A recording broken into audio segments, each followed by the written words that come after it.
오늘 주실 하나님 말씀 누가복음 3장 15절에서 20절 말씀입니다. 한 절씩 교독하겠습니다. 백성들이 바라고 기다림으로 모든 사람들이 요한을 혹 그리스도신가 심중에 생각하니 요한이 모든 세 사람에게 대답하여 이르되 날로 물로 나보다 능력 많으신 이가 오시나니 나는 그의 신발끈을 풀기도 감당하지 못하겠노라. 그는 성령과 불로 너희에게 세례를 베푸실 것이요 손에 키를 들고 자기의 타작마당을 청하게 하사 알곡 은모와 곡간에 들이고 쭉정이는 꺼지지 않는 불에 태우시리라. 또 그 밖에 여러 가지로 권하여 백성에게 좋은 소식을 전하였으나 분봉왕 헤롯은 그의 동생의 아내 헤로디아의 일과 또 자기가 행한 모든 악한 일로 말미암아 요한에게 책망을 받고 그 위에 한 가지 악을 더하여 요한을 옥에 가두니라. 아멘. 아멘. 오늘은 주님의 오심을 기다리는 대강절, 강림을 기다린다 이런 말이죠. 대강절 세 번째 주일입니다.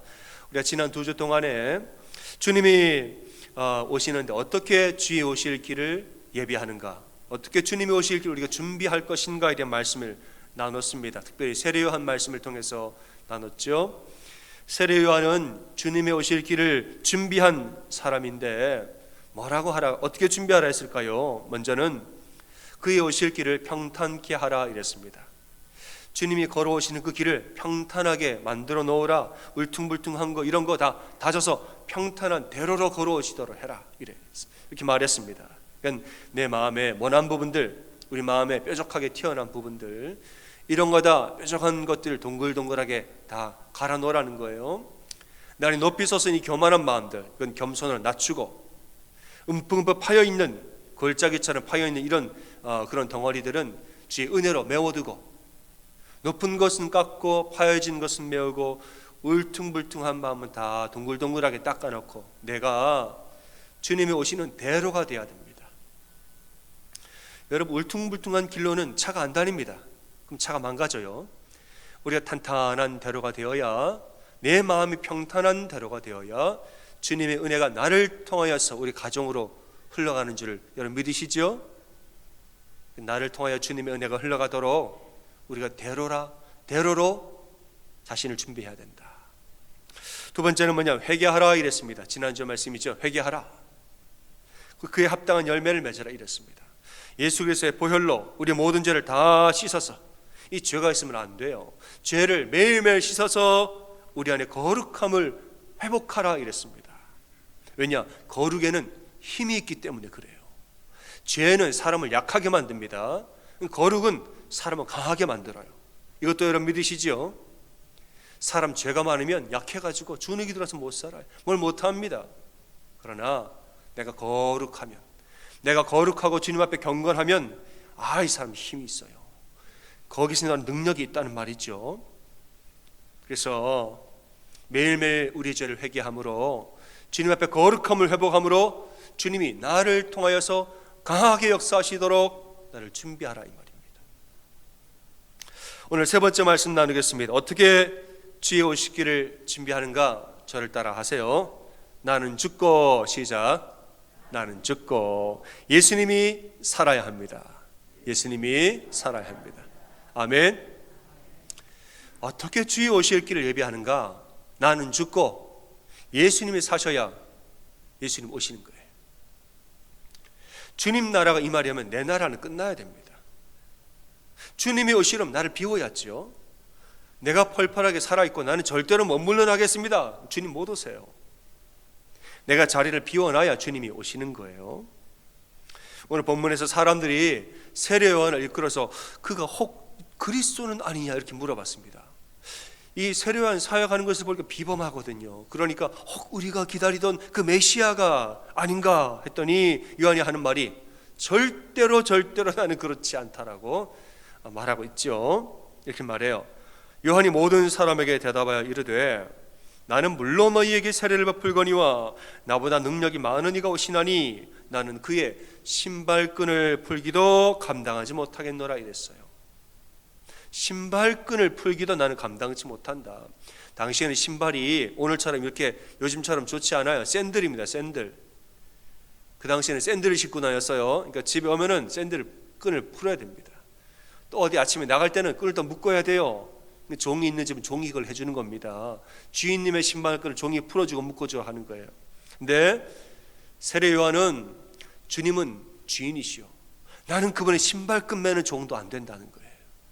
이렇게 얘기를 하죠. 또 두 번째로 그는 성령과 불로 너희에게 세례를 베푸실 것이요 이랬어요. 예수 그리스도는 성령과 불로 너희에게 세례를 베풀 것이요. 요한은 물로 세례를 줬죠. 물 세례.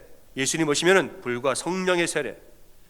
물 세례는 외적인 증표입니다.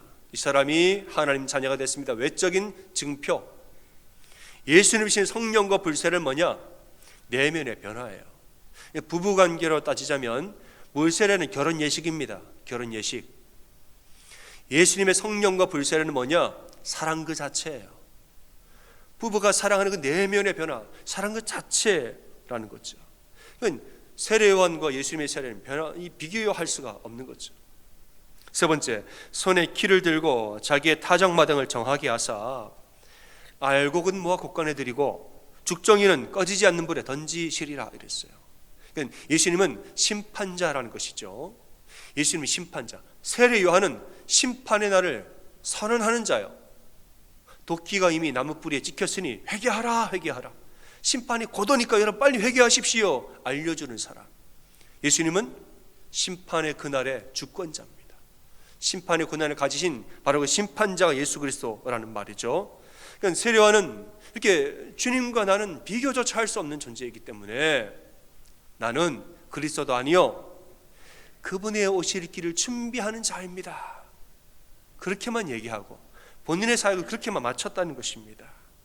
나는 죽고 예수님이 사시는 것, 내 나라가 끝나고 주님의 나라가 임하시는 것, 이것을 세례 요한은 몸소 보여주고 실천한 사람으로 성경은 말합니다.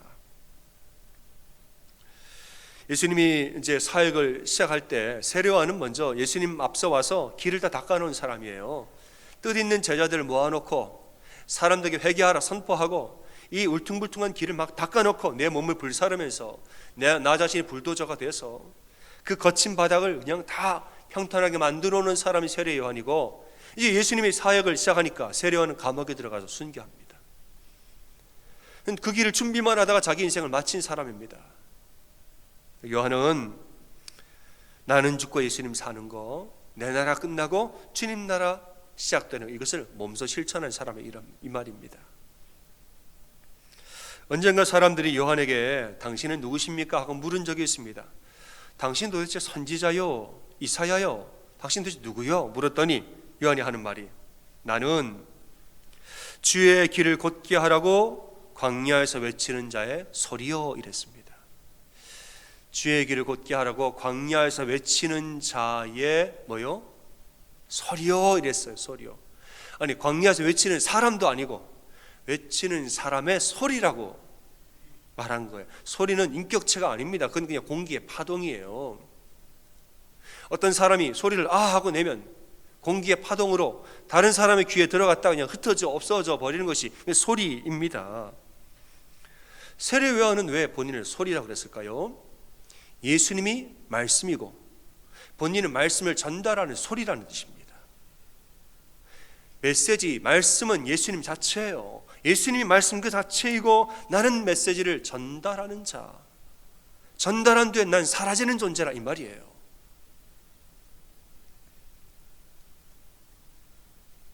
여러분, 주님은 말씀이고 우리는 소리입니다. 주님이 복음이고 우리는 도구입니다. 여러분 맞습니까? 내가 주인이 아니에요. 내가 말씀이 되고자 하면 예수님 말씀에 내 말씀을 더하면 그는 가짜 복음이 되는 거예요. 예수님 말씀 그 자체가 되고 나는 전달하는 도구만 살아야지. 나도 말씀하고 나도 말씀하고. 예수님 말씀하셨는데 집에 가서 남편도 말씀이 되고 아내도 말씀이 되고 뭐 다 누가 또 말씀, 나도 말씀이다 나도 말씀이다. 근데 그 복음이 아닌 거죠. 예수님 복음이 말씀이요 우리는 도구입니다.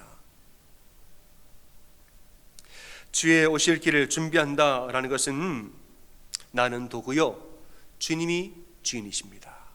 나는 우리 집에서 나는 손님이에요. 주님이 주인이시죠. 이것을 고백하고 이렇게 사는 게 주님 오실 길을 준비하는 자의 모습입니다. 한국의 김동호 목사님이 높은 뜻 숭의교회를 개척하실 때 그 마음에 그런 마음이 있었습니다. 내가 개척할 때는 주님이 주인 되시는 교회를 세워야겠다. 이런 마음으로 교회를 세우셨어요. 주님이 주인 되는 교회를 세워야지. 내가 주인 되지 말아야지. 이런 비전으로 교회를 시작했는데 이제 학교 강당을 빌려서 예배를 드리고 교회가 성장을 많이 해서 한창 교회가 성장할 때 갑자기 학교에서 몇 날 며칠 부로 강당을 비워주십시오 통보가 왔습니다. 그래서 기도를 하죠. 하나님 새 예배 처소를 주십시오 기도하는데 갑자기 하나님 다른 마음을 주시는 거예요. 새 예배 처소가 아니라 그 당시 한 5천 명 정도 됐는데 이 교회를 내 교회로 분립을 해라. 이 교회를 그만두고 교회를 네 개로 쪼개서 네 개 교회로 분립을 하라는 거예요. 이런 마음을 주시는 거예요. 그럼 목사님 마음에 그래요 하나님 그러면은 그 네 개로 쪼개고 그 중에 한 교회는 제가 하고 나머지 세 개는 후배 목사들 담임 목회 시키죠. 그랬더니 아니라는 거예요. 그러면 여전히 네가 왕이라는 거죠. 네 개로 쪼개고 네가 하나 하면 네가 여전히 왕이지 내가 왕이냐고 다 맡기라는 거예요. 주변에 사람들이 목사님 안 됩니다. 그렇게 하는 순간 목사님 뒷방 노인네로 밀려나는 겁니다. 목사님 그렇게 하지 마세요 이랬다는 거예요. 목사님 그때부터는 뒷방 늙은이 됩니다. 그 말을 내 목사님 마음속에 이런 마음이 들었습니다. 너는 이제껏 안방 마님 되려고 목했느냐 이런 마음이 들었대요. 사람들이 그러면 당신은 뒷방 늙은이 됩니다 그랬더니 마음속에 그러면 내가 뒷방 늙은이 돼야지. 그동안 나는 안방 마님 노릇하려고 내가 목회했나? 주님이 주인 되는 교회 세운다고 했지 내가 안방 마님 되려고 목회했나? 그리고 주님 하시는 말씀이 네가 뒷방 늙은이가 돼야 그래야 내가 주인 되는 거 아니냐 이 마음 주셨다는 거예요. 그들의 기도 제목이 바뀌었습니다. 주님 제가 뒷방 늙은이가 되게 하소서 이렇게 기도를 했다는 거예요. 그 실제로 뒷방에 가봤더니 그 뒷방이 되게 좋은 뒷방이더라는 거죠. 지금도 김동호 목사님 열심히 사역하고 계시는데 뒷방에서 너무너무 아름답게 사세요. 교회 분립을 다 4개로 이제 끝내고 어느 날 이제 돌아다니면서 가끔씩 예배 이제 드리러 가는 거죠. 어느 날 한 교회로 수요 예배를 가는데 내가 가겠노라 말도 안 하고 말하면 설교시킬까 봐 일부러 말도 안 하고 예배 시간 조금 늦게 갔다는 거예요. 아무도 모르게 가려고. 그러니까 성도님들은 온 줄 모르고 담임 목사님은 오신 줄 알았던 거죠. 예배 말미에 이제 목사님 광고하시는데 김동호 목사님 앉아있다가 담임 목사님 광고하는 이 내용 때문에 상처를 받았다는 거예요. 담임 목사님 광고하시기를 여러분 뒤를 돌아보십시오. 오늘 우리 교회에 아주 반가운 손님이 오셨습니다. 광고하더래요. 목사님 손님이란 말에 상처를 받으신 거예요. 아니 내가 얼마 전까지 담임 목사였는데 나를 손님이라고 광고를 하니까 목사님이 갑자기 혼자 물론 담임 목사님이 일부러 그러신 것이 아니라 그저 반가운 마음으로 했는데 김동호 목사 혼자 그냥 괜히 상처를 받은 거예요. 내가 손님이냐? 이런 마음이 드는 찰나에 주님이 또 마음을 주시는 거예요. 그러지 마라. 네가 손님으로 가야 어디든 환영받는 거다 말씀하시더라는 거예요. 분리된 교회 돌아다니면서 내가 주인이요 주인 행세하면서 가면은 아무도 안 반가워한다는 거예요. 이제는 나는 여러분께 다 맡겼으니 난 손님입니다. 손님으로 가야 반가워하지. 그 마음이 들어서 또 기도 좀 바꿨다는 거예요. 주님 앞으로 제가 분리된 교회 갈 때 철저하게 손님으로 가게 하소서. 기도가 바뀌었다는 거예요. 여러분 삶에서는 누가 주인입니까? 사람이 두 주인을 섬길 수 없습니다. 내가 주인이면 주님은 손님이에요. 주님이 주인이면 내가 손님이고요. 맞습니까? 사람은 두 주인을 못 섬깁니다. 내가 주인이면 여러분 인생에 내가 주인 노릇하면 주님은 손님이에요. 주님도 주인인데 나도 주인이고 그런 법은 없습니다. 반대로 주님이 주님 되시려면 나는 손님으로 뒤로 가야 됩니다. 나는 죽고 예수님이 사는 거, 그래야 주님이 나에게 오시지요. 내가 죽어야 예수님이 오시지. 내가 안 죽는데 나는 못 죽습니다. 나는 못 죽습니다. 예수님 어떻게 오십니까? 못 옵니다. 그러면 내가 죽어야 예수님이 오시죠. 내가 죽어야 예수님이 내 안에 역사하시죠. 그게 주의 오실 길을 준비하는 자의 모습이라 이 말입니다. 어느 기자가 유명한 배우와 인터뷰를 하는 중에 물어봤습니다. 당신은 어떤 연기가 가장 어렵습니까? 물었더니 죽는 연기가 제일 어렵다 그랬다는 거예요. 죽는 연기가 제일 어려워. 그러니까 죽는 것은 그 연기 자체가 어려운 게 아니에요. 왜 어렵느냐? 드라마나 영화 하다가 죽으면은 그 사람 배역이 끝나요. 그 다음 회가 없는 거예요. 드라마를 하다가 이번 회에 내가 죽는다. 다음에는 나는 배역이 없는 거예요. 내 배역이 끝나니까 죽는 연기 잘하기 싫다는 거죠. 사람의 인생이 그렇습니다. 이 땅의 사람들은 죽으면 끝이라고 생각해요. 그러나 그리스도인들은 아니죠. 여러분, 이 땅에서 죽음은 하늘나라에서 새로운 시작인 줄로 믿으시기를 바랍니다. 우리 이걸 믿는 사람들이 부활을 믿고 이 땅에서의 죽음은 하늘나라의 새로운 시작임을 우리 알죠. 신앙생활 마찬가지입니다. 여러분, 내가 죽으면 큰일 날 것 같죠? 내가 죽으면 큰일 날 것 같지요? 아닙니다. 내가 죽으면 내 안에 계신 예수 그리스도가 활동하십니다. 여러분 믿으십니까? 내가 죽으면 끝일 줄 알죠? 아니에요. 내가 죽으면 그때부터 비로소 예수 그리스도가 주권을 가지고 내 삶이 역사하기 시작하는 거예요. 우린 이것을 믿는 사람들이라 이 말입니다. 내가 그리스도와 함께 십자가에 못 박혔나니 그런즉 이제는 내가 사는 것 아니요, 난 죽었다는 거예요.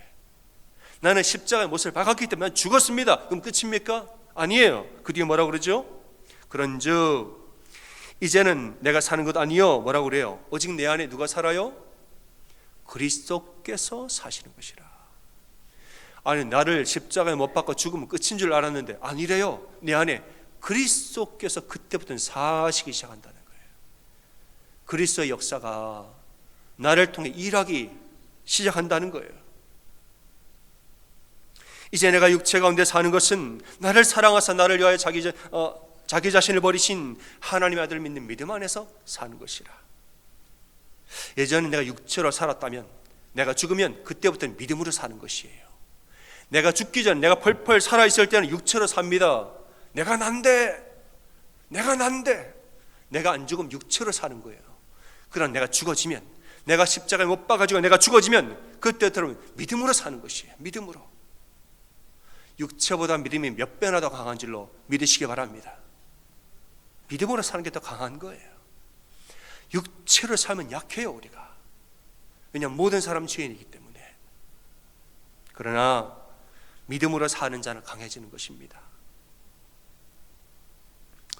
여러분, 내가 죽어야 한다, 나는 죽고 예수님을 살자, 아무리 말해도 자신을 죽이는 것은, 내가 죽는 것은 그 쉬운 일이 아니에요. 아무나 자신을 죽이는 게 아닙니다. 그 누가 자신을 죽이느냐? 내가 죄인인 것을 고백하는 자가 자신을 죽입니다. 나는 의인이요 하는 사람 자기를 절대 못 죽입니다. 내가 의인인데 내가 왜 죽나? 나는 의인이요, 당신이 죽으시오. 자기가 못 죽어요. 그러나 나는 죄인이요. 나는 주님 앞에 언제나 죄인입니다. 나는 의인이 아니라 죄인입니다. 죄인임을 고백하는 사람은 자기를 죽여요. 주님, 나를 도와주십시오. 나는 죄인입니다. 이 죄를 십자가에 날마다 내가 못 박고 삽니다. 나는 날마다 십자가에 못 박고 주님으로 살게 거듭나게 나를 도와주십시오. 기도하게 되어지는 겁니다. 열왕기하 5장에 보면 나아만 장군의 이야기가 나옵니다. 북이스라엘을 위협하던 아람이라는 나라가 있습니다. 나아만은 그 아람의 이 군대 장관입니다. 근데 그에게는 북이스라엘에서 잡혀온 이 종이 있었는데 나병을 어떻게 치료를 할까? 이 종이 말해주는 거예요. 북이스라엘에 가면 엘리사라는 선지자가 있는데 그를 만나보시라고. 그런데 북이스라엘은 적국이거든요. 원수의 나라예요. 하지만 나아만이 이 모든 자존심을 다 접고서는 그 나라로 찾아갑니다. 찾아가서 나를 고쳐주시오 했는데 갔더니만 엘리사가 만나주지도 아니하고 문 밖에 나오지도 아니하고 그냥 요단강에 가서 몸을 7번 씻으라고 말만 전하고 만 거예요. 문전박대를 당한 것입니다. 나아만 이제 분노를 합니다. 내가 누군데 이래. 내가 누군데. 내가 여기까지 왔으면 밖으로 나와서 안수기도 해줘야지. 내가 누군데 안에서 이래라 저래라 하고. 우리나라는 시설 강이 없어가지고 내가 요단강에 목욕하러 온 줄 아냐고 화를 내요. 그랬더니 집에 가려고 그러는데 여정이 붙드는 거예요. 이렇게 말하죠. 아니 지금 병 고치러 온 사람이 이거보다 더한 일을 시켜도 해야 될 판에 아니 그 강에서 7번 목욕하는 그것도 못합니까? 이건 좀 해보시자고. 그랬더니 이제는 그렇게 하고 했더니만은 온몸이 그냥 치유를 받으신 거예요. 여러분, 나아만 장군이 고집을 꺾고 순종한 이유가 뭘까요? 나는 환자다라는 것을 인정하기 때문입니다. 나는 장군이다. 그럼 화가 나서 못 사는 거예요. 나는 장군인데 어떻게 나한테 이럴 수가 있느냐 이래요. 나는 장군인데 어찌 감히 나한테 이렇게 하느냐 분노를 하는데 주변에서 알려준 거예요. 뭐냐? 당신 장군 아니에요. 당신이 환자로 온 거예요. 환자로. 당신은 환자예요. 장군이 아니고 지금. 그랬더니 그럼 맞아. 내가 지금 환자로 왔지. 환자가 이거보다 더한 것도 하는데 7번 목욕을 못 하겠느냐? 환자요 하니까 그제서야 알고서는 순종을 했다는 것입니다. 여러분, 나는 죽고 예수님으로 살려면은 나는 의인이요 이러면 절대 못 죽습니다. 나는 죄인이요 이래야 죽는다는 거예요. 부부가 서로 살 때 남편과 아내가 서로 나는 의인이요 분쟁과 투쟁이 끝이질 않습니다. 내가 의인이요 아니요 내가 의인이요 끝이 없어요. 계속 싸우는 겁니다. 하지만은 내가 죄인입니다 라고 말하면 그제서야 분쟁이 그쳐지고 서로의 마음이 열립니다. 이것이 주님이 우리 가정에 오실 길을 준비하는 자의 모습이에요. 여러분, 주님이 여러분 가정에다 임재하시기를 소원하십니까? 주님이 우리 교회에 임재하기를 여러분 간절히 소원하십니까?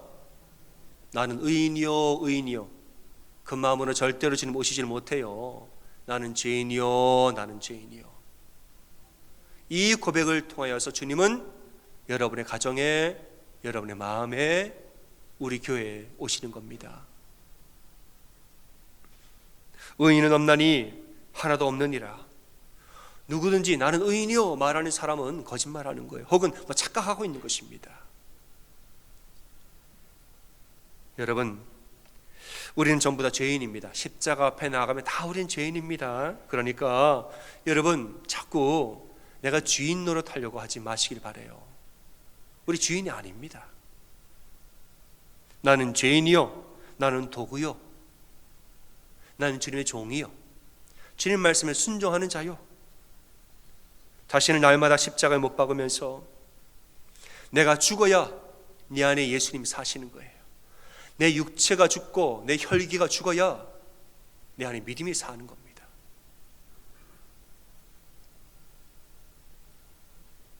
사랑하는 여러분, 주님의 오심을 기다리는 이 대강절 기간 동안에 여러분 손님 되시고 주님을 왕으로 모시는 여러분 다 되시기를 주님의 이름으로 축원합니다. 아멘. 여러분 마음에 손을 얹고 저를 따라 고백합니다. 나는 손님이요 주님이 주인이십니다. 시작. 나는 손님이요 주님이 주인이십니다. 옆에 분들에게 그렇게 고백합니다. 우리는 손님이요 주님이 주인이십니다. 시작. 우리는 손님이요 주님이 주인이십니다. 아멘.